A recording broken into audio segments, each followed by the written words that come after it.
olahraga yang memang digandrungi karena saya jarang melakukan olahraga ini. Cuman kemarin olahraga ini saya dikritik sama coach saya bahwa olahraga yang saya lakukan kan kardio, nge-gym, konsentrik. Saya diminta yoga sama pilates. Image-nya kan yoga pilates tuh sangat cewek sekali ya. Image-nya. Ternyata cowok-cowok juga wajib karena latihan kita konsentrik. Ya. Nah, dokter kan suka stretching yang mana sangat berkaitan dengan yoga dan pilates. Betul banget. Saya tuh disuruh headstand, nggak bisa saya. Ya, tapi kalau orang-orang yang yoga dan pilates itu bisa. Sebenarnya ada hubungan nggak antara yoga dan pilates dengan kemampuan otot? Karena banyak orang-orang menganggap, wah berarti kalau yoga dan pilates itu hanya untuk stretching doang, untuk fleksibilitas. Ada sebenarnya manfaat utama dari yoga dan pilates buat tubuh dari pandangan seorang dokter KFR itu apa, Dok? Itu jujur sangat berhubungan. Dan gitu. Kenapa? Aku pun, Dok, kalau lagi praktek, ya kan banyak juga tuh pasien yang sedentary, ya nggak olahraga, mungkin olahraga masih ya jalan atau jogging ringan.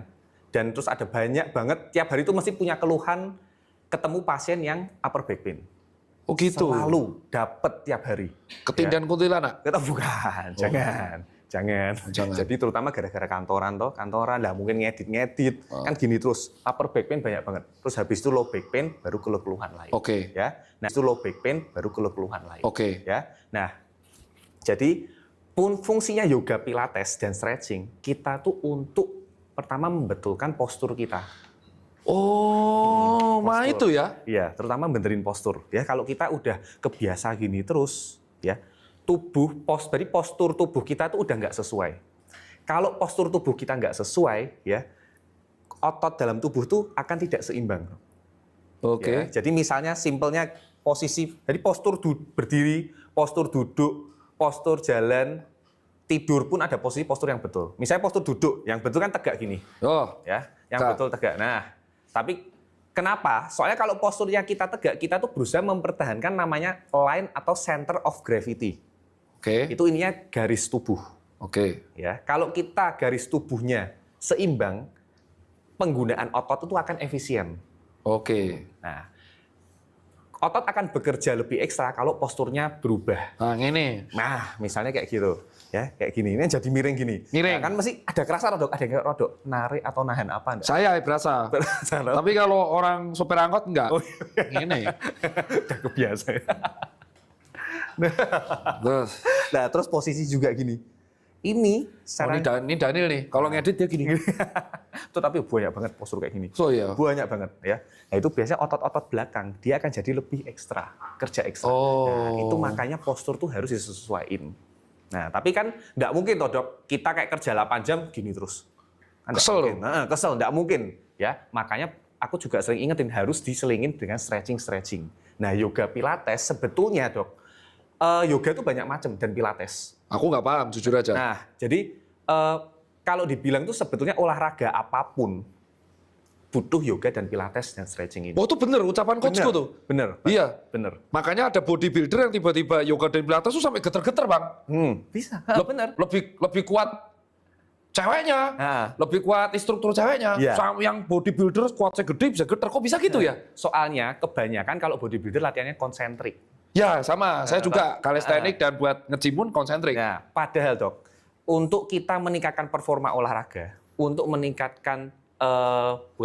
menurunkan resiko injury, latihan eksentrik dan isometrik itu penting banget. Isometric training. Isometrik dan eksentrik itu penting banget. Isometrik contohnya itu Copenhagen plank. Ya, plank gitu. Bingung kan Copenhagen plank gimana? Plank tapi samping. Plank tapi samping. Bener, ya. Headstand itu maksudnya? Headstand itu kayak yang yoga tuh. Jadi itu sebetulnya juga isometrik. Tapi sebetulnya sih nggak harus, kalau kita nggak sampai yang mendalami yoga pilates banget sih nggak wajib sebetulnya. Ya, tapi belajar pun nggak ada salahnya. Dan kalau misalkan dari pandangan dokter tuh betul kalori yang dibakar yoga tuh juga gede ya? Gede. Ada apa lagi yang namanya apa tuh? Hot lava yoga. Ya itu kan dia biasanya dengan suasana yang lebih panas kan supaya keringatnya lebih banyak. Tapi sebetulnya nggak seperti itu pun juga kalorinya gede. Aku kan juga dulu pernah waktu masih rutin taekwondo, Dok. Itu aku juga barengin yoga.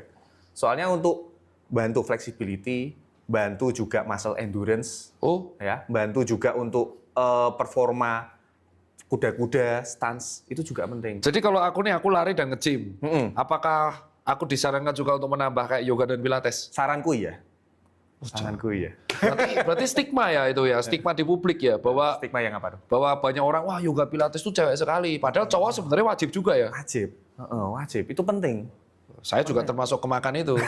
Berarti buat pelari pun penting. Penting. Nah, Buat sekarang semua penting. Nah, sekarang kaitannya tentang serat terhadap olahraga aktivitas itu semua, itu berkaitannya di mana serat? Oke. Kayak contoh, kalau saya nggak makan sayur atau serat atau buah, sama teman saya ada yang makan sayur seimbang, ya. dengan kegiatan olahraga yang saya lakukan, sebenarnya manfaat paling sakralnya sebagai seorang KFR gimana? Apakah sudah pernah mengamati jurnal itu? Intinya itu jujur memang serat sama otot yang tadi saya sebut itu, Dok. Itu aku juga baca-baca jurnal, itu masih cukup baru penelitiannya. Jadi aku baca-baca jurnalnya itu rata-rata 2002, paling ada sih satu kayaknya 2010. Tapi itu satu tok. Terus aku lain-lain nemukan hubungan otot dan serat itu 2022, 2023, 2024. Itu rata-rata masih baru, Dok. Penelitian dari Jepang, nanti bisa dilihat tuh. Ada, terus Korea ada, terus dari mana lagi aku agak lupa. Nah, pada intinya serat itu perannya ke olahraga itu ke ototnya. Nah, untuk recovery-nya dan untuk performanya. Apa hubungannya? Intinya tadi itu, Dok, bahwa kalau kita seratnya cukup, itu pengaruh ke indeks glikemik, ke gula kita. Glikogen ya? Lebih ke glukosanya dan insulinnya. Oh, berarti jadi low ya, sehingga gula darah yang beredar tetap low dan disimpan dalam otot ya? Benar banget. Jadi ininya gulanya itu supaya tetap optimal di dalam otot. Jadi kan recovery-nya itu juga si ototnya optimal, ya. Terus kalau gulanya juga terkontrol, nggak terlalu tinggi, supaya mediator inflamasinya juga nggak banyak. Kalau mediator inflamasi banyak kan recovery ototnya juga semakin lambat. Oke. Nah, ada impact nggak buruk atau dokter Adrian pernah dapat pasien orang yang makanannya berantakan, konsumsi seratnya rendah dan dia kebanyakan karbo kayak yang diomongkan Mas Adirai. Ada yang bahkan nggak makan protein sama sekali, datang ke dokter recovery-nya terhambat. Lumayan banyak. Recovery-nya terhambat. Lumayan banyak, betul. Jadi mungkin nggak kelihatan banget recovery terhambat, tetapi satu, cederanya berulang. Oh, repetitif, injury prone. Jadi bisa aja, misalnya nih pernah cedera hamstring pernah, aku yang pernah dapat itu cedera, area pergelangan, tendon pergelangan tangan. Ya, tendon pergelangan tangan, kebetulan kayaknya pasiennya itu main pedal sama tenis. Wah, ya. double. Waduh, HIIT, dua-duanya. Dua-duanya. Nah, kebetulan juga tak tanya pola makannya. Pola makannya ya dia kurang ngejaga. Nah, dari situ ternyata sering cedera, tapi ada faktor lain juga ya. Dia jarang warming up, jarang cooling down.